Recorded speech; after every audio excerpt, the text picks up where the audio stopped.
This is a message I prepared for St. George's Haliburton for the third Sunday in Lent, March the 7th, 2021.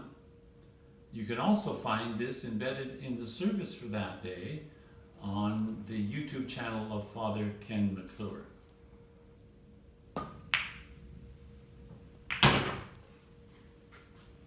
There are rules about this game and other similar games. There are certain balls you're allowed to hit and certain balls you're not allowed to hit. There are things that you can do which are a fault, you lose points. There are other things that you can do which get you a lot of points. There's also laws.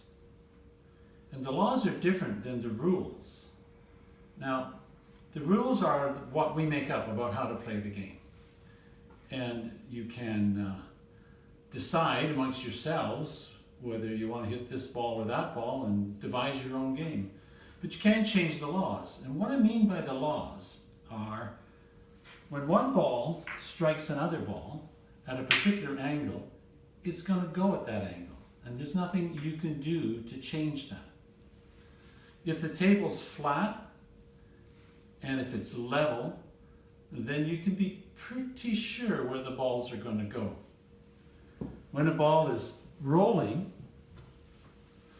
on the felt, it has traction against the felt, which makes the ball spin. And if the ball is spinning fast, then after it strikes the other ball, it keeps going. Where you hit the ball with your cue determines whether you put backspin, topspin, or one side or the other side spin. Not unlike a baseball pitcher with a knuckleball or a curveball.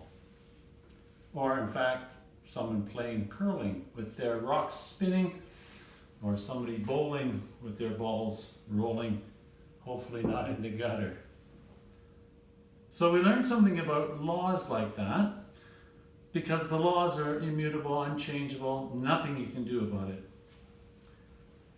In this table, there's 3 slates, heavy rock slates, that I placed there. And one of the laws of aging is that I don't ever want to take those out again. Laws govern a lot of our lives, and in our reading today, we heard about the 10 Commandments. So one might ask the question, are they laws or are they rules? Some people treat them as though they're just suggestions. Do you need to know the law in order to be affected by the law? So we have the laws, the 10 Commandments, and those of you who've heard me preach on the 10 Commandments before know that I have a simple way of remembering them. There's 4 of them about our relationship to God, then there's 1 about our relationship with our parents, and then there's 5 more in descending order of magnitude about how we treat our neighbors.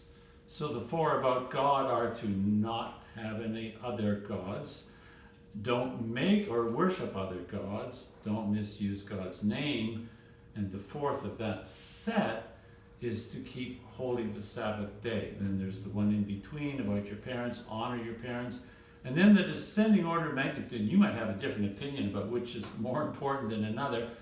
Don't murder, don't commit adultery, don't steal, don't bear false witness, don't testify wrongly against your neighbor, and then don't long for your neighbor's stuff. Why are they important? Well, you don't have to understand the laws, you don't have to even have heard of Moses or the Bible or anything religious to know that if you murder someone else, there's bound to be repercussions. If you cheat on your spouse, when your spouse finds out, not if, when, they will find out someday, it's going to ruin your relationship. So you can work your way through all of the 10 Commandments that way. When Moses came down from the mountain, he took the 2 tablets of stone and he smashed them because he was so angry. The people of Israel were at that very moment worshiping another god. They had made a golden calf and were worshiping that. And Moses was really angry. His anger had nothing to do, paled in comparison to what God thought about what was going on at that time. So Moses had to go back up the mountain again, get another 2 tablets of stone and bring them down. Which gave rise to that old joke, who was the first person to break all 10 commandments? Well, we know the answer to that. Clearly it was Moses. So what do these commandments do for us? Are they laws or are they rules? It seems like whether we know them or not, or make them up or not, they do affect human relationships. So I think they might rather be laws than rules, because they do affect us even if we disagree with them, even if we don't follow them, even if people in a society decide it's okay to kill one another, soon their society will be destroyed. The laws give us an understanding of the laws, give us a basis for a community, for a relationship, for building trust with one another. And Moses summed up those laws. We've heard it in the Anglican Church anyway, most from the lips of Jesus. Moses wrote it first, Jesus reiterated it. You should love the Lord your God with all your heart, all your soul, all your mind, and all your strength, and your neighbor as yourself. You see, the purpose of the laws and the purpose of the understanding of the laws is to give us a starting point. It's not the end point. And in Jesus' day, that was the thing that upset him the most about people, was that they saw that as the end point. As long as they followed the specific laws that were laid down for them, then they were inculpable. Nobody could fault them. They had fulfilled everything they needed to do for God. Didn't need to do anything more. And so they began to cut corners and ignore the larger purpose of the law, that is to build a good society. And so we end up in the gospel reading today with Jesus upset at the people in the temple who were buying and selling doves and sheep and goats. Now they were buying and selling them. They were selling them in order to provide for the purchasers an appropriate sacrifice in the temple. That's why they were there. That's why they were doing it. But they were charging exorbitant fees, so the historians tell us. And therefore, the people, after they got into the temple and paid for the animal to be sacrificed, walked away and saw the same animal in the marketplace farther down at a much cheaper rate. What did that do for the relationship of the people with their temple and their worship and their God? There are pictures, lots of pictures over the years, artwork of Jesus laying waste to the people in the temple, whipping them all and driving them out. Actually, if you read the scripture, and it's always a good thing to read what it actually says, he overturned the tables of the money changers and he drove out with a whip of cords the animals and told the people to leave. He wasn't out of his mind with anger. We know this because he goes on to have a conversation with the leaders of the temple to tell them why this was wrong. If we're going to establish and build a relationship with people, we need to first of all know what not to do so that we hurt others. That is to say, so we won't hurt others. We need then to begin to think, how can we help others? And it's interesting that here we are in the midst of this pandemic, this time where many people are isolated one from another. We find that we are able still to reach out, to touch one another, to help them and support them in various ways, without even coming in contact with others. We all long for the day when we'll be together again and can express our love and our desire to support one another face to face, person to person. It's the building of that human community which is so important to us. Actually, humans are the only ones that build community, and it's in community that we find a lot of strength. I was watching a video the other day of a lion that had a stranglehold on the throat of a Cape buffalo in Africa. The buffalo was down for the count, and the lion was just waiting for him to suffocate. But the buffalo had buddies. He had a community, and they came over to see what was going on with all their sharp, pointy horns, and they persuaded the lion that he should look elsewhere for his dinner. And I don't know how these animals can survive such a thing, because the lion has sharp, pointy teeth. But anyway, that buffalo got up and walked away and shook it off.